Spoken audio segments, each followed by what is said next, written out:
Hello and welcome to a special webinar by Nikkei Asia. China number one, question mark, where we will try to answer the query of whether or not the country, the Middle Kingdom, will replace the US as the world's leading superpower. My name is Wajahat S. I'm the digital editor at Nikkei Asia here in New York City. Thank you for joining us.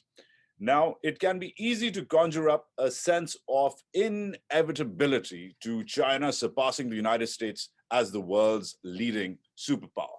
Its military is already the world's largest, as is its economy when you take into account purchasing power parity. But in the more widely used nominal terms, it remains number two, just behind the US, nipping hard at America's heels. One British think tank has recently projected that China will surpass the US as the world's largest economy as soon as 2028, about 5 years earlier than previously expected, largely due to the impact of the coronavirus, which has crippled America with over 600,000 dead here, the biggest economic crisis the country has seen since the Great Depression, and even an insurrection at its capital, while China, on the other hand, has recorded fewer than 5,000 deaths, despite being the original epicenter of the pandemic and the only major economy to grow last year. All told, it is not hard to paint a picture of America as a country fraying at the seams while China continues to boom. That is the popular narrative. However, all is not what it seems. Within China, there are serious structural and systemic problems, such as demographics.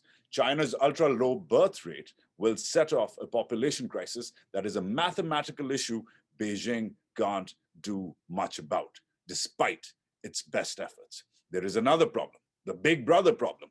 The autocratic rule of the Chinese Communist Party has led to an advanced surveillance system, unlike any in the world, keeping the party in power but stifling a free exchange of ideas and a flourishing civic society.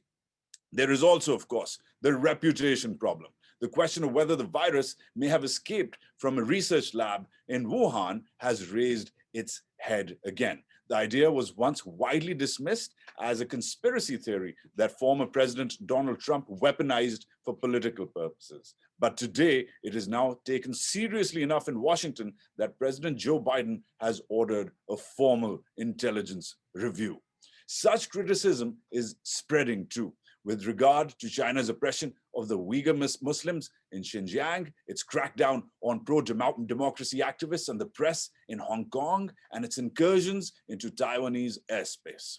These moves have caused great international unease over China's domestic autocracy and its growing assertiveness overseas, especially in its neighborhood.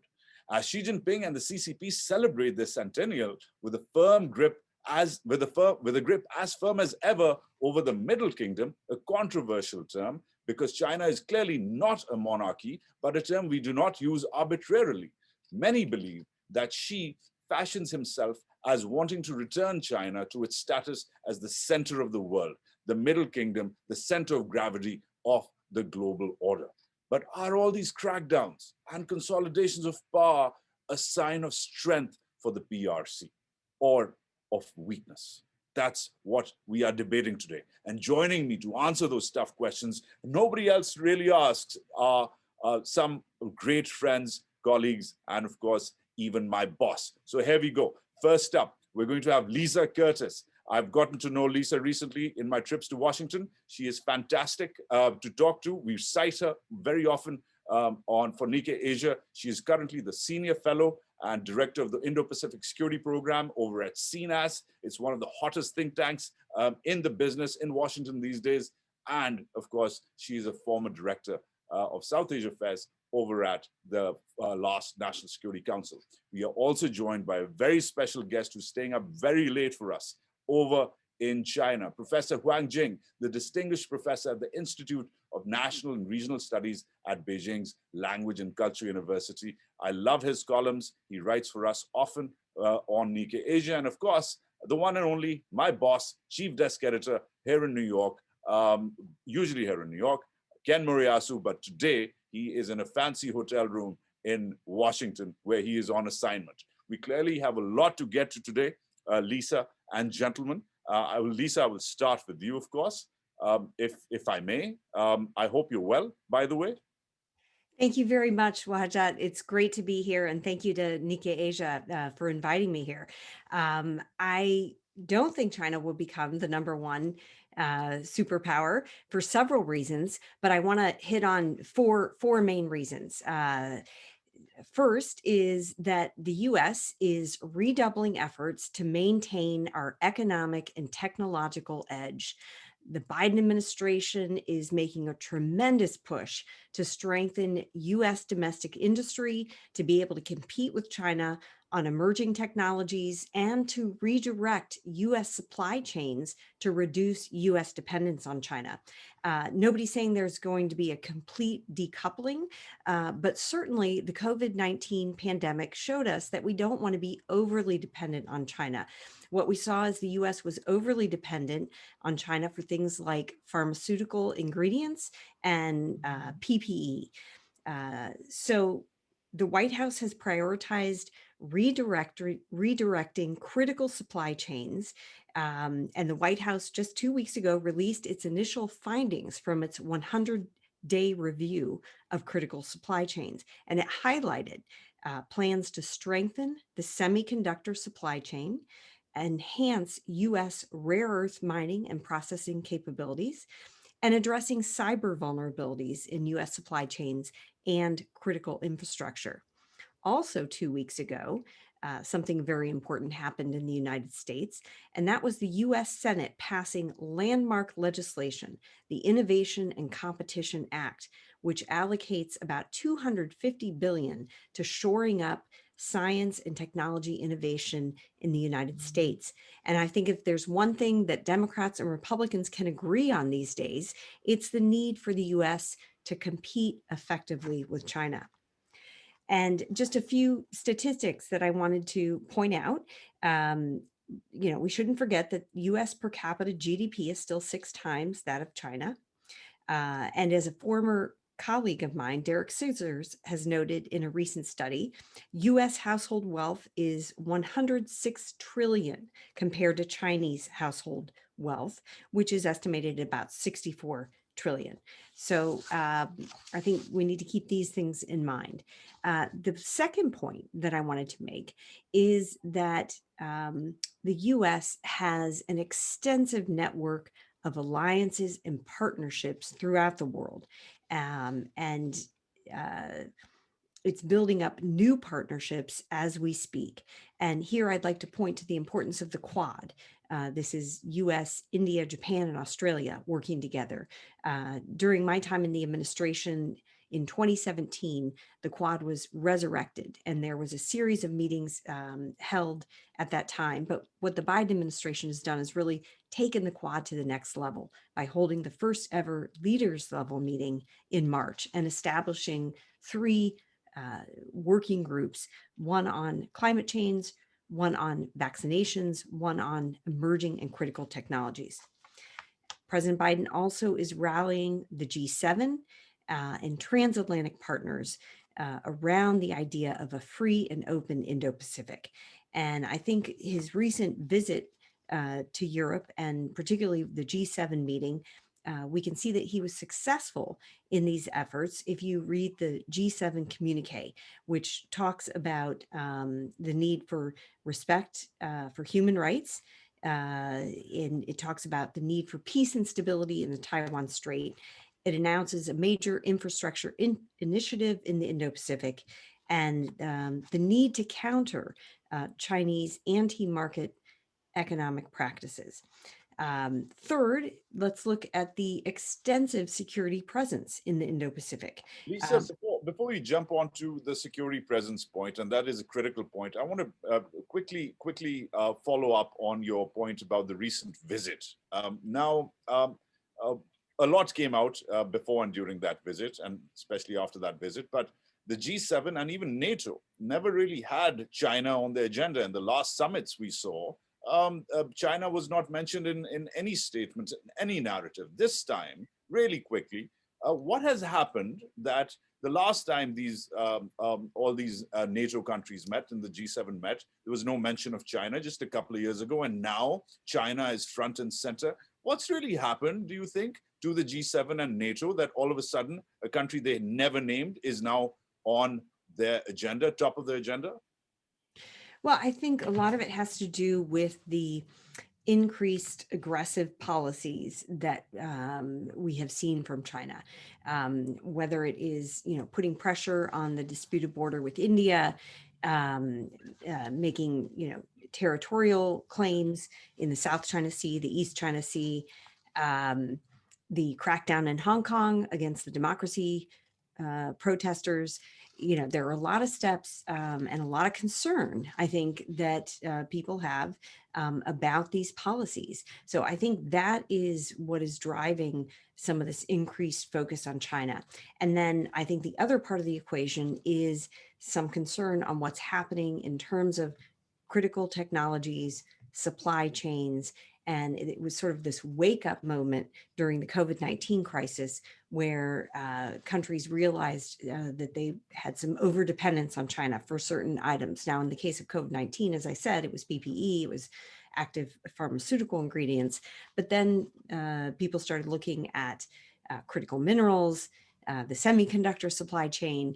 And so I think there is concern about the need to compete effectively. And this is not all in a negative sense, right? Competition is healthy. It can drive economies to become more productive, science to advance. So it's not all competition in the negative sense. Right. Right. Thank you, Lisa. That's quite an opening salvo, really, from Washington. All right, let's move now from Washington to Beijing. Professor, a very good evening to you. Thank you. You are truly a special guest because you're not only am I a big fan of your work, but you're staying up really late. I really appreciate the input and the effort. Now, my question is based on one of your recent articles, which you wrote for Nikkei Asia. It was one of our most read ones. And in this one, you questioned whether or not China was interested in ruling the world. And that's the question you put forth. And you answered your own question, of course, saying that no country, no world power has ever truly been capable of ruling the world. So based on that, based on your own recent piece, is all of this back and forth, this hue and cry, this concern about whether China will surpass the US and become a true global leader, Xi Jinping will be the emperor of the world, this doomsday scenario building, which happens a lot, especially in this hemisphere, the one I'm in, is China interested in becoming that power, or is it just interested in its own backyard? Thank you, and I'm a night person anyway, so thank you for inviting me, and I learned a great deal from Lisa's remarks there. And originally I want to make 3 points, but now I want to make 4. My very first point, actually I agree with Lisa. China is by no means a number one nowadays, either by hard power or soft power. Economic, the size of economy, the military power, the responsibility China can shoulder in today's world affairs, and also of course China's soft power. All of this, China is far, far away from being a number one. That's my first point. A second point, of course, is that does China want to be a number one at the moment? And China is under the single party rule, of course. But like all the politics, there are a lot of debates and different opinions, and of course different views about important issues such as will China become a number one? Of course, if you look at World Bank's report and all other report and your own remark just now, maybe 5 years from now or 10 years from now, China will have the largest economy on earth. But does that mean China will be the number one? I don't think so. And even Chinese people, either those serving in the government or those in the academic institute like me or my students or people on the street, you ask anyone whether China want to be number one, you got to have different answers. Because being a number one requires a lot of sense. That leads to my third point. That is what it takes to be a number one. Being number one does not mean that you have largest economy, does not even mean you have the largest military power. Being number one means you have to shoulder the responsibility to keep this world in peace, in prosperity, and in the development towards a positive direction. And China does not have that. Number one, first and foremost, China does not have a military power or hard power that can provide unnecessary protections to all the fellow countries in this global community or world village. United States has been capable of doing one thing and doing it quite well to some extent. That is, provide a kind of protection for international community. In order, of course, there's a lot of criticism of United States for its behavior, for example, in places like Afghanistan or Syria or other places. But after all, if we look at the history in the past 70 years after 1945, United States does provide a very necessary public goods to all of us. And that's why when China began to rise up as a global power, China chose not to challenge the existing international order. On the contrary, China tried to integrate itself into this international order. That's why China has been rising. So if China, even if, let's go to that country, even if China wants to be number one, China has to look into itself very seriously.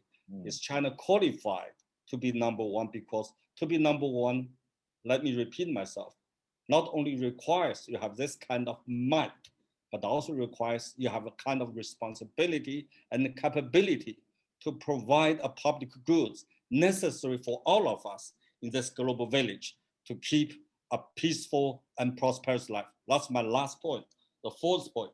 And what does China really want at this moment? So China, let me finish. Sure. China was the number one about 200 years ago, right? About 300 years ago. China's been number one for at least over 1,000 of years on Earth. And China knows what being number one means. And does not mean that number one. So at this moment, in coming through the Opium War from 1840 and so on and so forth, what China really wants is to rebuild a China that to make every Chinese proud of being a Chinese in front of everyone. Means Chinese can really stand up straight to tell everyone, I'm equal as you are. I deserve a respect as you deserve. And we know there's still some way to go.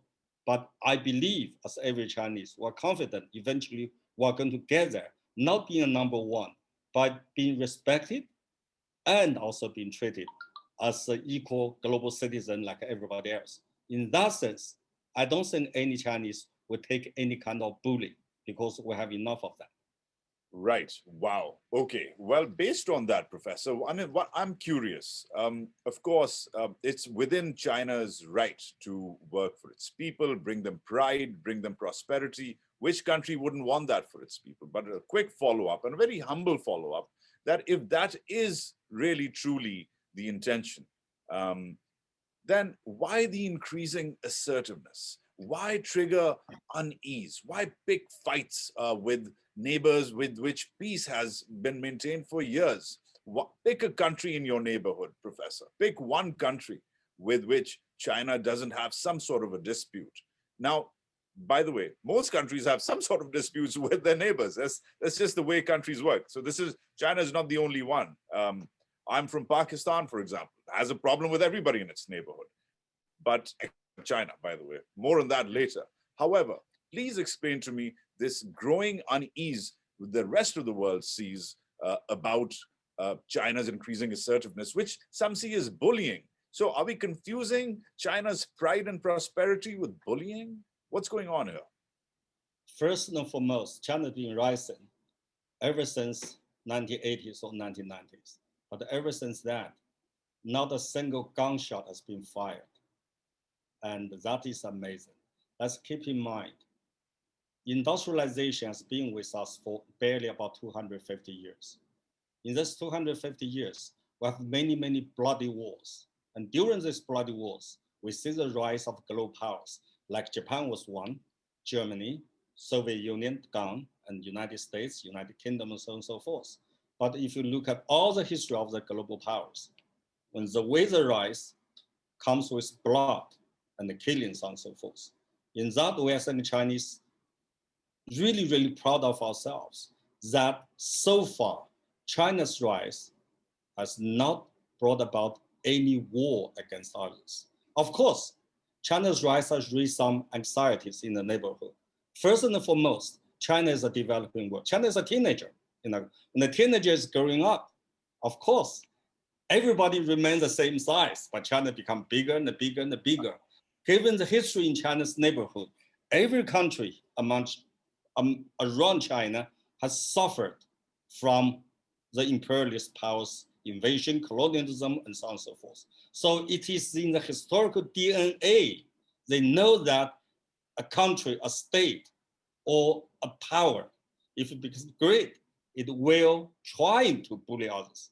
They remember that. The Chinese remember that too. So you cannot change history, so you cannot change people's memories. So we understand that. I think people should understand that. They're worried about China's growing, number one. Number two, as China is growing bigger and bigger, a major problem, I think every one of us, especially the Chinese, should understand Chinese political system, or the way China has been growing, is not really compatible with the mainstream of the international order. Now China is part of it. And that is an essential source of all the problem China with the outside world, number two. Number three, China growing up from so-called national independence and the liberation, because China has also been a semi-colonialist country. China has been invaded by the imperialist powers as recent as like 1945, and Chinese also have some memories.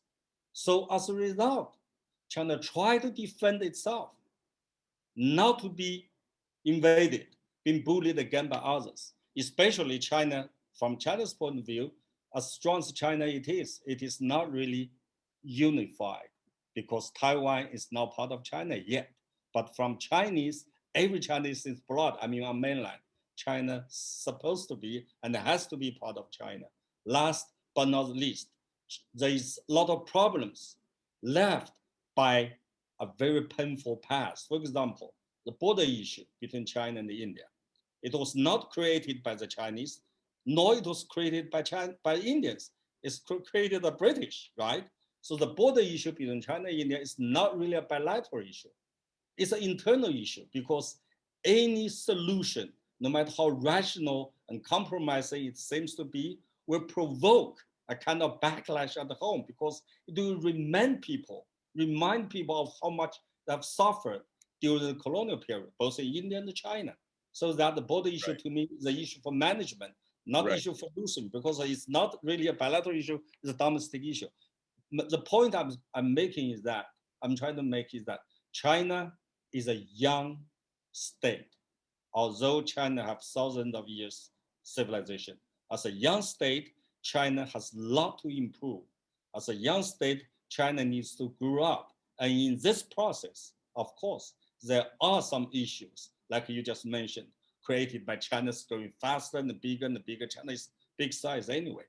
But that does not mean China will follow the suit of old imperialism, because from its own experience, China suffered enough. That's why China's tried, let me give one last point, to make a peaceful solution of all the controversial issues around China. Ever since 1991, we have witnessed a lot of crises in the West and the East: Kosovo crisis, Georgia crisis, Ukraine crisis, Bosnia crisis, South China Sea crisis, North Korean nuclear crisis, Taiwan Strait crisis, Senkaku 所钓鱼岛 crisis.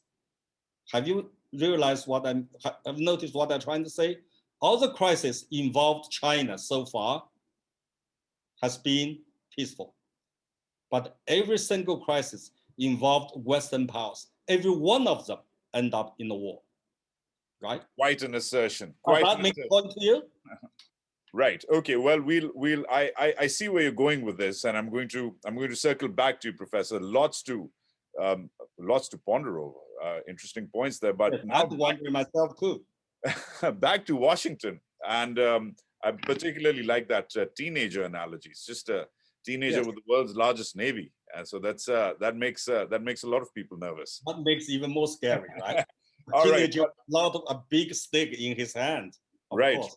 All right, now let's pivot back to Washington. Ken Moriyasu, Chief Desk Editor of Nikkei Asia, thank you. I know you're on assignment, Ken, but I know I'm going to keep this very simple for you.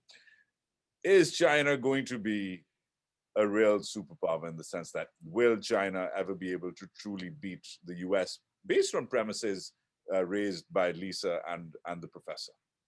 Right, thanks, Waj. So when China does overtake the US as the world's largest economy in 2028 or 2030, I think it'll return to the position that it's held through most of human history. So there's nothing new here, as China is the number one. But what is different is that in the past, such as in the Tang Dynasty, China was a source of admiration. Japan sent 20 missions to the Tang Dynasty's capital, Chang'an, to learn about the science, the culture, and mostly religion. These were called the Kentoshi, the Japanese missions to the Tang Dynasty, 20 of them. And if China becomes the world's top economy under this current Communist Party rule, conducting wolf warrior diplomacy and bullying countries that raise the slightest criticism of Beijing, I think it'll be a lonely superpower. And it lacks the soft power that attracts other countries to it.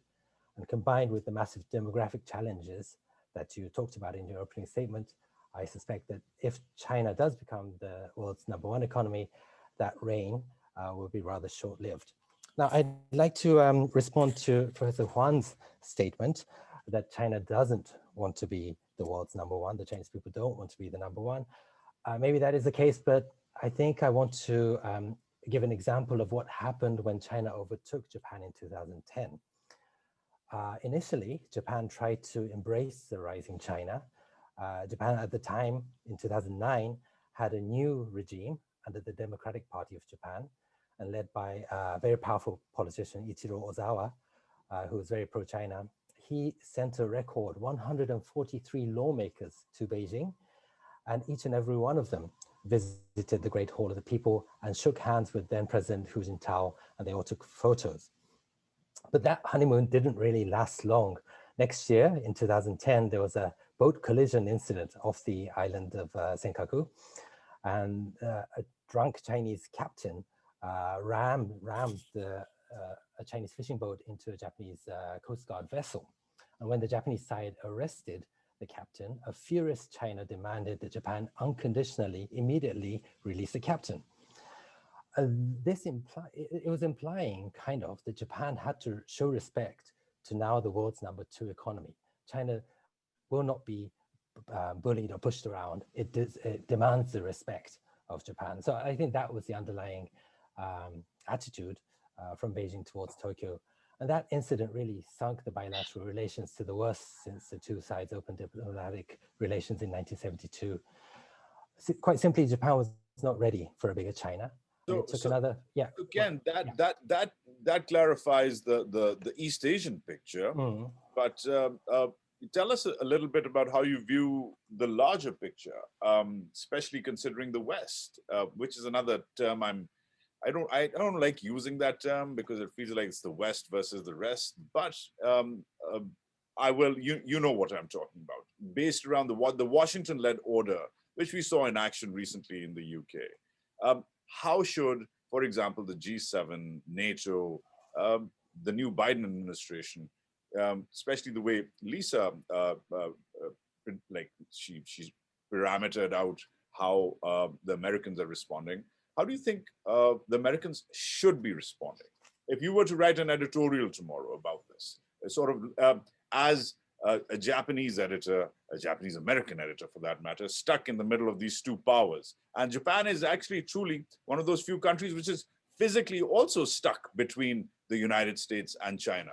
You can't take that away from Japan's geography or politics. How would you assess that the West is dealing with the rise of China? Well, you asked two different things there. You asked what America should do and what Japan should do. I could start from what Japan should do. And I think it's really interesting to compare the foreign policies of Japan and South Korea towards the Biden administration, which are very different. Japan has embraced the Biden administration, has clearly taken sides. and has sided with the Quad and Washington. South Korea is not doing that at all. And I think it's because South Korea looks at the future of the world as being a bipolar world, where America and China will be the two superpowers. And for a middle power like South Korea, it makes sense to be in the middle, to hedge its bets and have good relations with both superpowers. I think Japan thinks that it won't be a bipolar world. There will be a liberal international order led by America, which will be the dominant force. And there will be China as a countering power, but I think Japan doesn't believe that's going to be on par with the other remaining liberal order. I don't know which side is correct, but I think it's very important to be flexible for Japan because South Korea might be right. I think it's important for Japan to be right as well. And I think for just one thing, for America, I think the American side kind of tends to forget Japan's history and that believes that Japan has always been with America. That's not the case. As Samuel Huntington wrote, Japan has a history of bandwagoning with the superpower of the time. In the earliest 20th century, it had an alliance with the UK, the British Empire. Then it switched 180 degrees to side with Nazi Germany. And after the war it flipped 180 degrees to be with America again. So Huntington said, Japan's track record shows it will have absolutely no hesitation to switch back to China when China becomes the world's number one. So that I'll leave it at that. Right. Wow. Okay. That's quite a flip, quite a reference. Speaking of flipping, I will flip to your end, Lisa. You've heard our friends here. I'm going to ask you a question with two bits. One about security, which you watch closely, and one about insecurity, which you also watch closely. First, insecurity. We've heard about from Xi Jinping about how he feels a little insecure about China's image, and he wants a more credible, lovable China. Firstly, I thought I'd have you weigh in on why do you think he's talking about pushing that message through? And then the second question, of course, is security. How do you think this whole China threat, and I'm using those quotes liberally here, how does the China threat stack up versus the US military? Full stop. Great. Well, thank you. So much to comment on, but I'll try to answer your questions directly. And I think that was notable, President Xi's remark that China had to present a more lovable image to the world. And, you know, perhaps there is some recognition that these overly assertive policies over the last couple of years have sort of backfired against China. And, you know, if we look at polling that's been done, for example, a Pew Research poll in 2020 surveyed 12 countries spanning 3 different continents, and each one had tipped to a net unfavorable view of China. According to the study, negative views had reached their highest point since they had begun this polling more than a decade ago. A median of 61% stated that China had handled COVID-19 poorly. A median of 78% said they had not much confidence in Xi Jinping's doing the right thing in world affairs. So perhaps there is some recognition of that. And, you know, I hope this is the case because I think this would be movement in the right direction. It would be good for the world if we saw some of this stepping back from this more assertive behavior. And, you know, on the security question, I think it's worth it to quote Secretary of State Blinken, who said very cogently that with regard to China, the U.S. Will collaborate where it can, will compete where it must, but will confront where it has to. And so I think it's been quite clear where the U.S. stands on these security issues. And as I was going to mention before, when we were talking about the U.S. Extensive security presence in the Indo-Pacific, I was going to mention it really starts, with U.S. Pacific Command in Hawaii and all the assets that are there. It extends into the U.S. military presence in Japan, Guam, South Korea, the 4 bases that the U.S. has access to in Southeast Asia. So, we have quite an extensive security presence. And, this will continue to be a focus for the U.S. And, China has numerous outstanding territorial disputes with not only India, but Japan, as well as some of its neighbors in the South China Sea. So I think, the point is there's not an easy path for China to dominate the Indo-Pacific region, and that collectively the U.S. with its partners and allies can deter any potential Chinese aggression in this region. So I think that with regard to the security situation, that's really where the situation currently stands. But I did want to comment quickly, since we're talking about security, about the India-China equation, because I think Professor Huang said something very important. And he said that never can, China resolve peacefully the border dispute with India or something along those lines. And that is disappointing, because there have been a series of negotiations between India and China with their senior representatives talking about the border issue. And there had been some hope in previous years that there would be a solution found. However, I would say that the Chinese aggression that we saw in 2020, the border crisis, yes, no gunshots were fired, but the truth of the matter is 20 Indian soldiers lost their lives, at least 4 Chinese PLA soldiers lost their life in that major border crisis. And I think that has convinced India also that, at least in the near term, there'll be no peaceful resolution of the border dispute. So I guess the 2 countries are now in pretty much agreement on that issue. So I'll leave it at that. Right. I'm going to quickly follow up on one thing, Lisa. I'm curious about what you think of the professor's point about, because you watch crises for a living. This is what you do. You watch the security space keenly. So he gave us a litany of all these crises: Bosnia, Serbia, Kosovo, Ukraine, and then he named the ones in the Senkaku Islands, the East Asia Sea, South China Sea, etc. So the point he made quite brilliantly was that any crisis which has China involved, nothing happens. Yes, there are tensions, but not a single shot gets fired. But any crisis the West gets involved in ends up with wars, forever wars, long wars, blood and gore. What do you make of that claim? Well, he also said that global superpowers have responsibility.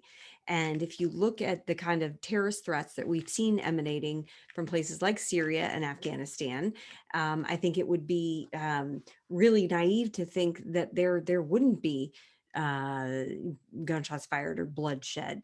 I mean, quite frankly, the U.S. lost 3,000 of its people in a direct attack on the World Trade Center and in at the Pentagon, and so I think that it's going to be interesting, because I think that China and all the countries in the region will recognize what an important role the U.S. had played in maintaining a force presence in Afghanistan.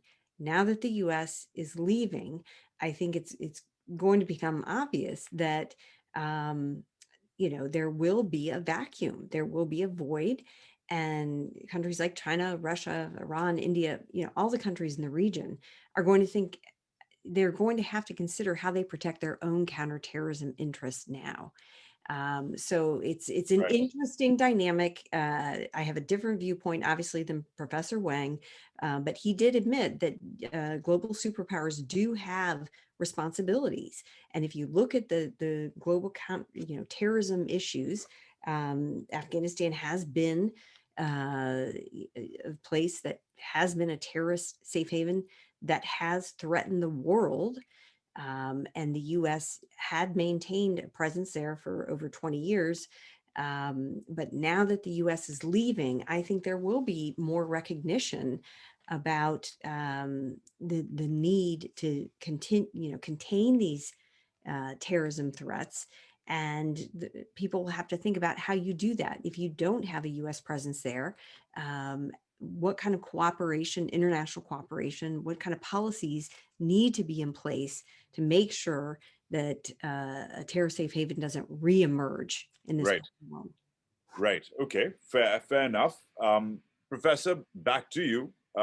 With respect to my opening statement, and I know it might have been jarring, and I know you're against this Middle Kingdom narrative, and this is your chance to talk back to me about why we chose that topic.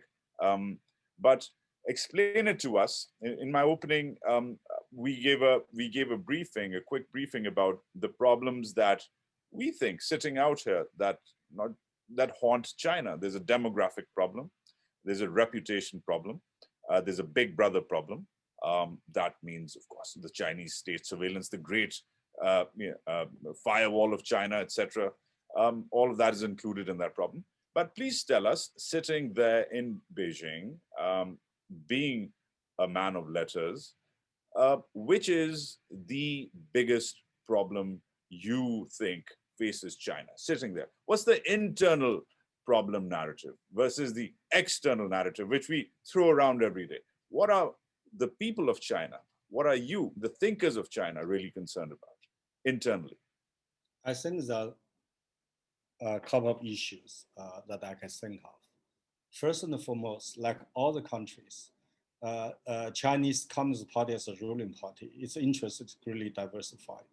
So whatever issue China is facing, either it's a development issue, real estate issue, one-child policy issue. Now China is encouraging a couple to raise 3 children instead of 1.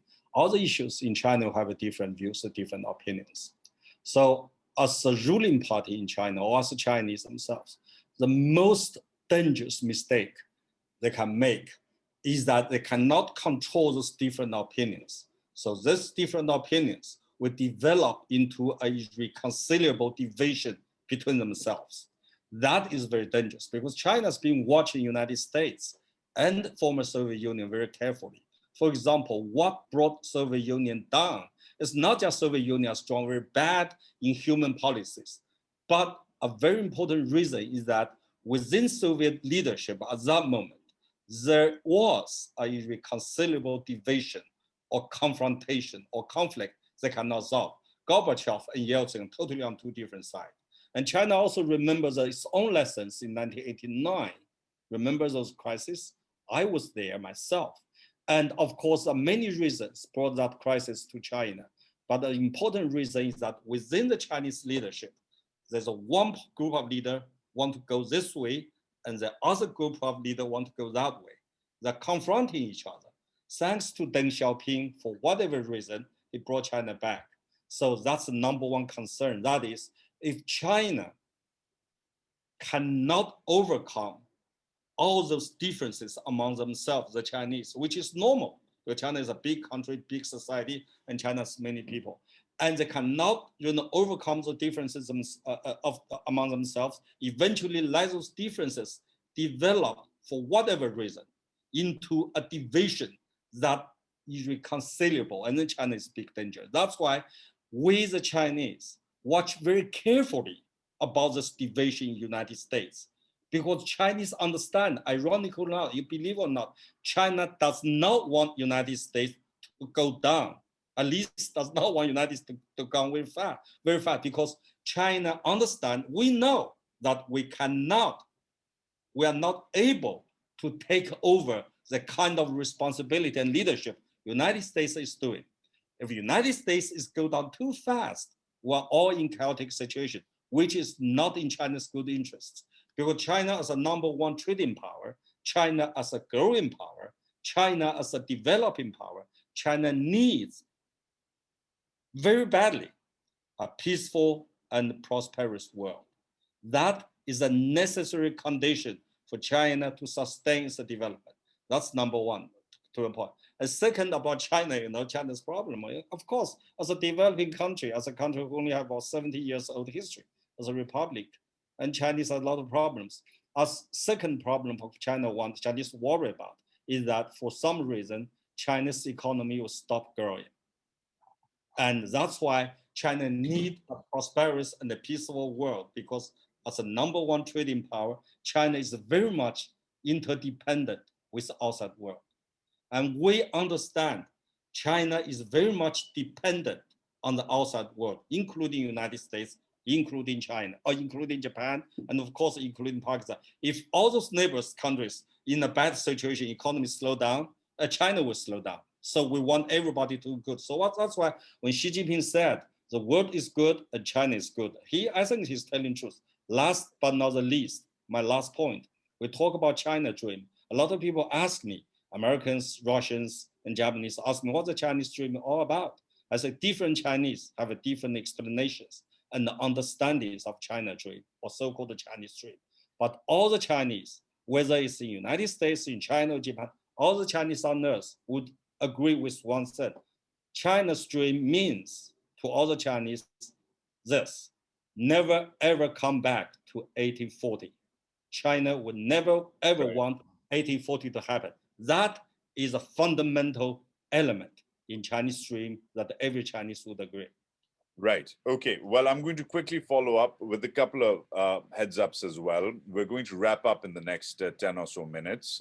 We're going to start taking questions the last 5 or 6 minutes. So this is the last quick round. A quick follow up for you, Professor. And if you see anything, Ken, by the way, as far as questions and comments from our participants are concerned, you can also pick something you'd like to talk about. But Professor, really quickly, and I know this is a personal question, but it's meant with the greatest respect. You are a teacher. In my personal opinion, that is the greatest profession one can have. And as a teacher, I don't think that there is anything a teacher wouldn't want in terms of access for his or her students, in terms of teaching them. Knowledge is unlimited. But there you are, sitting behind the Great Firewall of China, teaching your students, but limited as well by the country and the systems which limit your own knowledge. How do you assess that when you wake up every day and you go ahead and teach people? Don't you know that the country, the system within which you live, limits the greatest profession of them all, teaching, limits the spread of knowledge? How do we, because when we sit here and we talk about the rise of China, the bullying, the assertiveness, the main premise is Chinese autocracy, state control. That's where everything stems from. How do you deal with that? How do you reckon that every day? As a person, as a professor, as a teacher, I can tell you I'm deeply frustrated by this big brother phenomenon. I want to read my Gmail without, VNP. I want, Google all the, kind of problems. I want to read Wikipedia. I want to have a communication with my friends all over the world. Also, I want my students doing that. But I'm lucky enough that in my university, over 50% of students are coming from overseas. So we may have some privilege for whatever reason to have easy access to things like Gmail, things like New York Times. I can read it from my office computer, but that does not mean every Chinese have the same advantage or privilege. But the problem is this, the kind of irony is this: the more the Chinese state want to control people's access to the information, the more ways I find to get it. To be very frank with you, Chinese people are very aware of what's happening around them. Or what, it's an open secret. That is, everybody knows how to break this Great Firewall. And even the government knows that. Right. So we have this kind of very ironical phenomena. On the one hand, you have, the government try to build up the Great Firewall that prevent you from getting into this information world. But on the other hand, everyone with minimum knowledge about internet can break this Great Firewall. And more importantly, it's kind of irony that if a Chinese citizen cannot have a Twitter account, but China's spokesperson have Twitter account, some editors of the newspapers like Xi Jinping have Twitter account. And is that kind of ironic? And also very laughable and also ironic. Now the Twitter, the Facebook began to ban some Chinese officials' Twitter and the Facebook account because they are doing propaganda to the outside world. So sometimes this hypocritic practice is really, in my view, counterproductive. If Chinese government try to control the Chinese people's access to the fair information, then the other side doing does not help at all. Right. So what really matters to me is that let's never ever undermine people's drive and desire to learn from world around them. And do not just think the Chinese people are blind or ignorant. No, they know what's going on. It is because they know what's going on, they understand for China, the best way to change the China now, I think from those educated, is change China through evolution, but not revolution. Right. Because China is a big size. If China has a chaotic situation, what kind of chaotic revolution like we see in the Arab Spring and so on and so forth, not only China is going to suffer, the entire world will. Thank you for that, Professor. That was very insightful and honest. Thank you. Thank you for that candid bit. Ken Moriyasu, you last but not the least. This is really, really important for those who are listening, because you're one of the few people in the world who has actually reported from China. And here you are now in Washington, D.C., on the other end of the spectrum. What are we, when we ask this China #1, will China ever replace the US? What are we missing in this question? What are we missing about understanding China? What are we missing about our China coverage as journalists, as thinkers, as scholars, as think tankers? What are we getting wrong? We all know the big picture messaging, mainstream messaging. What are we not getting?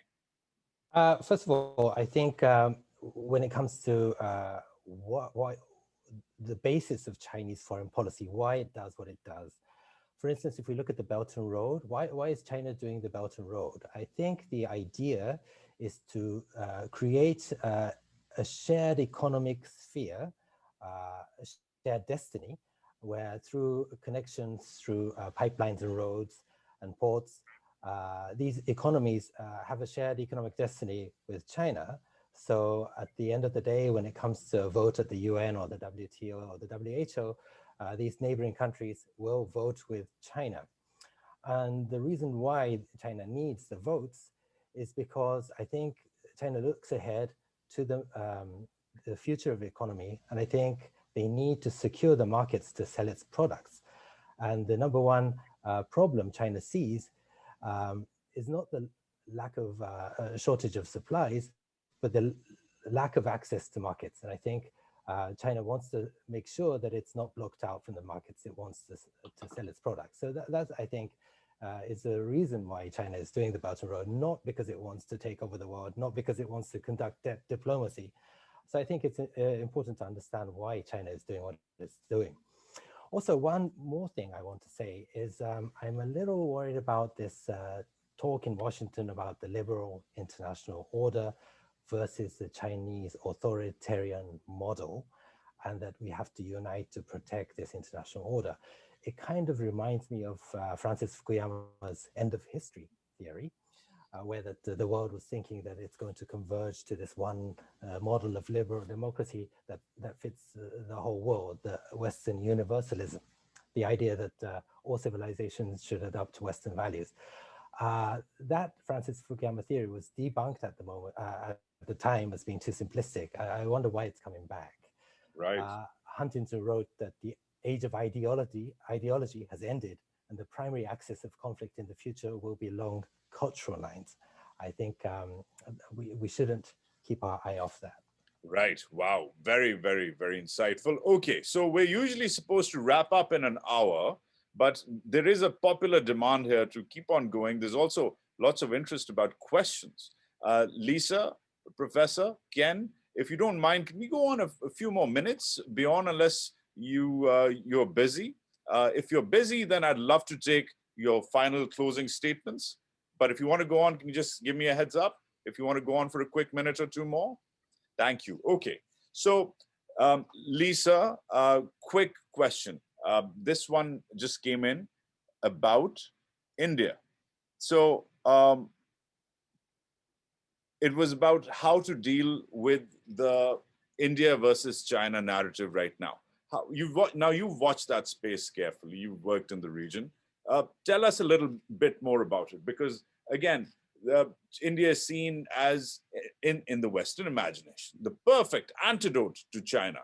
It's Asian, it's right there, same neighborhood, around as big, but it's more democratic. Yes, it's poorer, of course, by so many standards, but it's a nicer country, quote unquote, because they're democratic. They vote, quote unquote. Explain that, extrapolate on that point of view from Washington. What is India doing right which China isn't? Well, I think you hit the nail on the head. India shares democratic values with the United States. Also, India is non-hegemonic. So there is a lot of room for the US and India to cooperate to maintain peace and stability in the broader Indo-Pacific region. And, I think, China is seen as hegemonic. It is seen as, trying to assert territorial claims. It is seen as using coercion, economic, political, military, to cut off the choices of smaller countries, so that they develop a dependency or a reliance on China. And so the U.S. is all about giving countries choices and having alternatives. And so I think the idea of the U.S. working closely with India is very important. And if you look at the India-China border crisis, that is a great example. The U.S. wants to see India be able to stand up to China, protect its territory, because what signal would it show if China is able to nibble away at Indian territory, or what India considers its territory, and the rest of the world, and particularly the region, sees that, and it sends a very bad signal. So it's in the U.S. interest that India can have the capabilities to defend its own territory, to maintain peace and stability in the broader Indo-Pacific region. And I think one of the questions that I saw was asking about Sri Lanka, and that's a very interesting case. I think Ken talked about BRI, the Belt and Road Initiative, and this was a very peculiar case where the Hambantota port, a lot of countries had looked at it. It wasn't commercially viable, so nobody, spent the money to invest in it. However, China, put in $1 billion. The Sri Lankan government got over its head. China used the port as collateral, was able to get a 99-year lease on the port. So, if conflict, God forbid, were to break out, or tensions rise in the Indo-Pacific region, then China could potentially have, a very strategic military asset.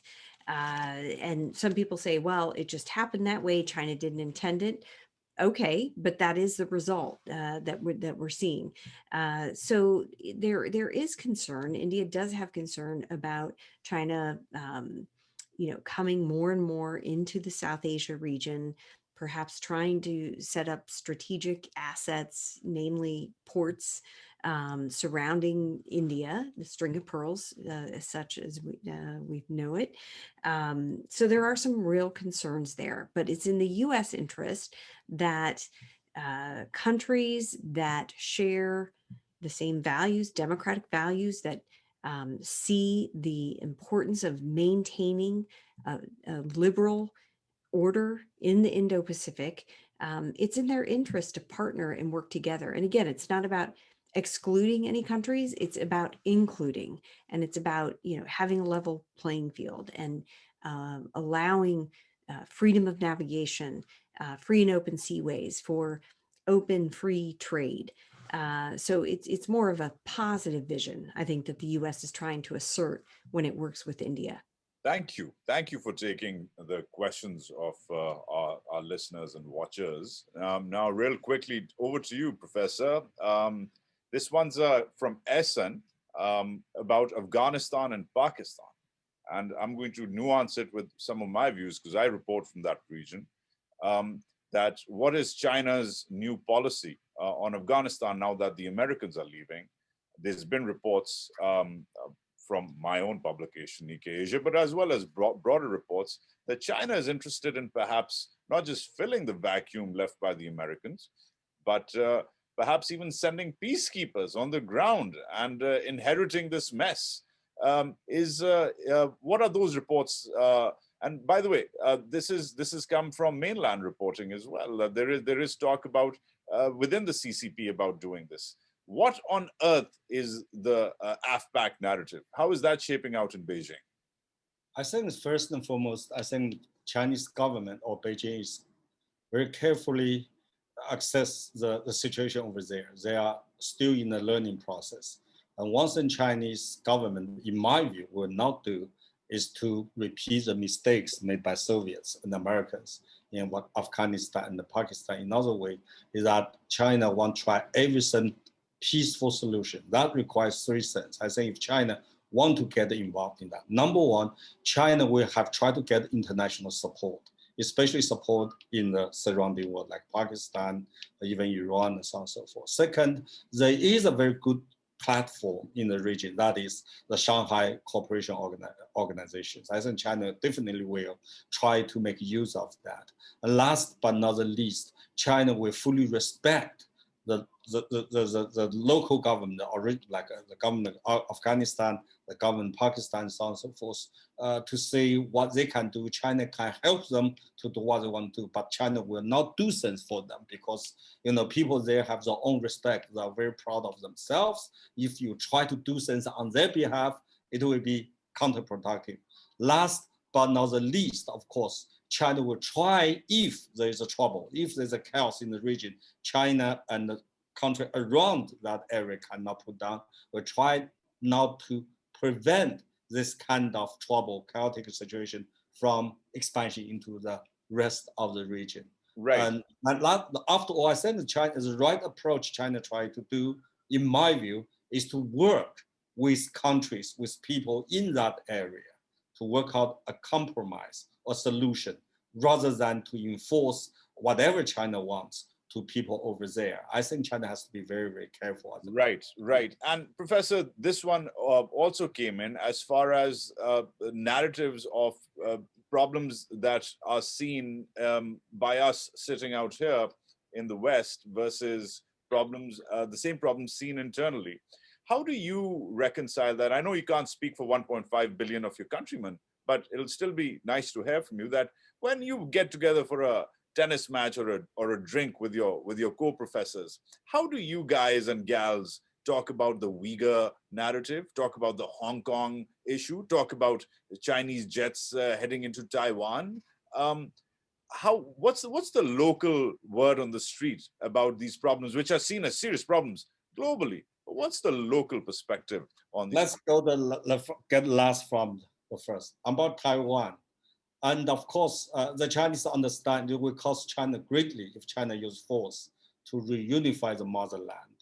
But of course, they also very strongly believe that Taiwan is part of China. And for the Chinese, Taiwan is in their blood. Let me tell you why. Taiwan happened to be the first piece of land China have to surrender to a foreign power after being defeated by an imperialism. It happened to be Japan. That's a double insult. And after Hong Kong and Macau returned to China peacefully, Taiwan remains the last piece of land that 100 years ago China has been surrendered because China has been defeated, been invaded. So if Taiwan remains not part of China, then a Chinese national pride or Chinese national identity remains incomplete. I'm telling the truth. So China has a strong feeling towards Taiwan, but that does not mean China want to so-called use force, unify Taiwan, unless China or not Taiwan declare de jure independence, number one, or a foreign power has retake Taiwan or tend to retake Taiwan. Because Chinese are confident that time is on mainland side. If situation developed like that, sooner or later, China can reunify with the island. That's Taiwan.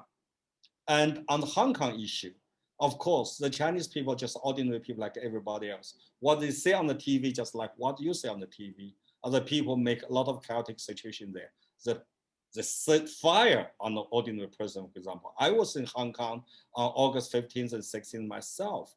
I dare not even to speak Chinese because I don't speak Cantonese. I only speak Mandarin.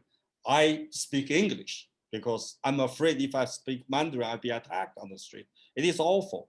No country would allow anyone, for whatever reason, to openly attack the public authority, to openly attack like a post office, like a government office, like a court, and so on and so forth. But that's what's happening. Of course, Hong Kong people, I think some of them, or a lot of them, are not happy with kind of iron hand the Chinese handle the Hong Kong affairs. No but kidding. after over 1 year of very chaotic, sometimes violent situation, they think maybe that's a price I have to pay. On the Uyghur issue, it's a very complicated issue. I think China does, at this moment, have a lot of policies that need to be improved. Does have some harsh hand towards that area because you know what happened in 2007. Thousands of people has been murdered on the street of Urumqi, and in Kunming in 2009, people just been slaughtered by terrorist attack. And China takes some harsh policies, which, in my view, not fair. But I can tell you this: after I came back to China in 2018, I deliberately take effort to enroll 2 Uyghur students as my graduate student. I cannot tell the full name, but I can tell you one of them, a young man born in 1996, his name is Rockman, and a woman, a very lovely young woman, his name Fatima. Both of them are graduating right now after 3 years of study under my advice. One of them studied Saudis, the 2030 Saudi plan. Another of them studied using the realism theory, realism to study the establishment of normalization of relationship between Abu Dhabi and Israel. Very good students. And so that's why I cannot understand all those accusations of China doing genocide against Uyghur people, because Rockman has 5 siblings. He's the oldest one. The youngest, second youngest one was born in 1996. And his next young sister, which just entered the college this year, was born in 2004. I said, why there's an 8 years difference? Because he said his father was working outside the region. But after 2007, the Uyghur people were not allowed to work outside region. They forced to go home. And during the years, they have 4 siblings, 1, 2, 3, 4. And the Padma has a twin sisters. Right. And another brother, she said, it's been spoiled. I said, why you don't have more like Rockham? Because his father is I can see how you. I can tell you my own experience that there are some harsh policies which are not fair to Uyghur people, but they are living a life on their own. And there's 2 Uyghur students. I have one is man, another young woman. I learned a great deal from them.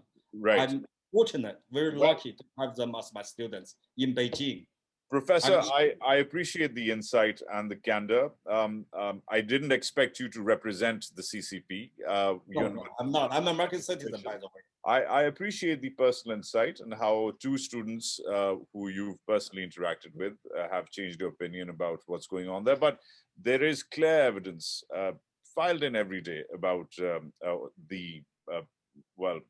I'm not going to use the term genocide, but there is clear evidence about the very controversial practices which are in play in Western China, in that part of the world. But speaking of different parts of the world, Ken Moriyasu, this is the last round. We're all going to say our goodbyes after this. I'm going to take your closing statements really quickly. Everybody's going to get around 30, 40 seconds, your big final pushes. So start preparing them, please, because we've got to wrap up.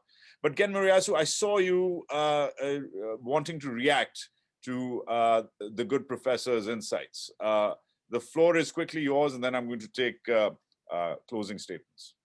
No, I didn't want to respond to the professor's statement. I wanted to talk about the bigger world, and this is not a response to the professor, so that's that. My big question is, the Biden administration is focusing on China, and that, as a journalist, is very interesting. It's very clear and very strategic, so it's a fascinating topic to watch. My question is that the real challenge for America and the world going forward. Because like we said earlier, the China, with its demographic problems and all its domestic issues, even if it does become the world's #1, I don't think it's going to be the kind of superpower that America is, or that it would remain the superpower for years and years. My fear is that with this talk of a liberal international order, that there is another movement. It could trigger another movement, and that is in the Islamic world, and whether it's all right to move away from the Islamic world challenges and focus all its bets on China. Right, so going back to Samuel Huntington again, he said that the world, as it becomes, the dividing lines will be on cultural lines. America is going to misread the ascent of two civilizations. One is the Chinese civilization and one is the Islamic civilization, and there will be tensions. On China, we're seeing the tensions with the rise in China right now. But for the rise of the Islamic civilization, I think there's a false understanding in America that now that Saddam Hussein is gone, Osama bin Laden is gone, America's leaving Afghanistan, that somehow this Islamic tension has been solved. I don't think so. And as this push for an international liberal order, Western universalism spreads, then there might be more frustration on the Islamic world. And that's why I've been saying that which country could lead this Islamic movement and which politician could be the face of the Islamic world. And that's why I focus on Turkey, and that Erdogan, I think, is somebody that we should be watching more than anybody else. Right. Wow, that's. I'm going to leave that as perhaps a topic for our next webinar, Ken. You've it's off topic, but you've left us a Huntingtonian question about if not China, then who? Speaking of which, last bits, we have a survey right after this. Please fill it. I also, before I take closing statements, which are going to be around 30 seconds each, I'd like everyone, I'd suggest everyone, I'd plead that everyone follow Lisa Curtis, DC on Twitter, Ken Moriyasu on Twitter, Wajis Khan on Twitter, Huang Jing. I hope you get on Twitter soon, by the way. So my daughter will kill me if I got Facebook. So that we all follow you, but maybe one day you will have that liberty. Lisa, closing statements from you, please. Yes, thank you. This has been a very, very good discussion. I know I've learned a lot. And I would just say the bottom line, the key is ensuring the free, open, and peaceful order endures. It doesn't have to be an either or, who's up, who's down. It's really about maintaining free, open, peaceful, liberal order as we move forward, and the international norms and standards that all countries, play by these international norms and standards and rules. That's really what we're talking about. And I do hope that President Xi's statement about the need for China to cultivate this more lovable image does mark a shift away from these displays of aggression or assertiveness, whatever you want to call them, that we have seen from China globally in recent years. And then just lastly, I guess playing off of a bit of what Ken said about the terrorism challenges versus China, look, the US does have global responsibilities, and we can't simply afford to just focus on one part of the world to the exclusion of all others. And it's possible for the US to continue to deal with the terrorism challenges that may crop up around the world, and deal with other issues, like competition and so many other salient issues that come up throughout the world. So it's, the US can walk and chew gum. It's not either or. I love that. I love that one. That's a Yeah. good line. I'm going to use that one. Great. Well, I thought it was necessary, just given what we're seeing in Afghanistan, and the idea that the Biden administration has talked about the U.S. Has to shift all of its resources and focus on China challenge. I don't think that's necessary or even possible. The U.S. needs to protect all of its interests, and it still has counterterrorism interests in this part of the world that it will need to protect somehow. Right. Wow. Thank you, Lisa. Professor, your bit. Closing statement, please. First, and let me remind everybody else, China is a developing country, and China, People's Republic of China has only 70 years of history. And there's a lot of, just like every developing country, there's a lot of confusions and a lot of differences within China. So China had to figure out the direction first and foremost, where to go and how to sustain its development. Of course, every Chinese wants China to be good, prosperous, and strong. That's my first point. Second point, we're facing great uncertainty in today's world, largely because the two most powerful countries, United States and China, are engaging in a so-called strategic competition. And so how the US-China relationship will turn out to be will have a decisive impact on peace and prosperity and stability of our global village. But the problem is, the most formidable challenge for United States and China are not from the other side, but from within. In other words, the most formidable challenge for United States are from United States, and most formidable challenge for China are from China.